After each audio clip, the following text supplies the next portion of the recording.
Assalamualaikum geng. Okey, sampai lagi kita di sini. Presiden Akasia 1. Kita sekarang dekat Keluang.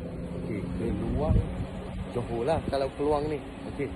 Yang ni kali yang kedua kita datang dekat sini. Okey, tapi masih mencari-cari lagi rumah abang Tesla dekat area mana. Dia fasa 2. So fasa 2 masuk area sini. So kita belum jumpa lagi. Okey. So sekarang ni pos RK dah masuk dekat sini.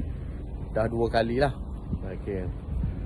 Yang first kita masuk fasa pertama. Fasa pertama kita akan pasang 25 hari bulan ni. Di bulan puasa lah kita akan pasang. Okey. So sekarang ni kita tengah menunggu owner lah. Okay, owner lagi 10 minit dia akan sampai. Okay, kita gerak tadi daripada Semenyih, daripada kilang kita lah, Semenyih. Datang ke sini 2 jam saja, taklah jauh. Kita dengan Johor ni. Okay, so kita tengah menunggu dia dulu. So kita tunggu, tapi rumah sini besar. Rumah sini besar. So siapa yang nak duduk dekat sini memang berbaloi lah.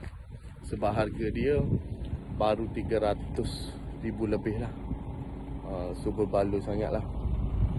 Kalau rumah macam ni, area KL ni mungkin mau 1M. Okay, so kita tunggu owner. Apa pun kita update guys. Okay.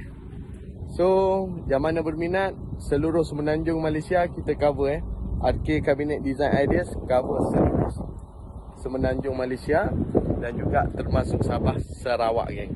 Okay. Apa pun janji jual. Like, komen, follow, share.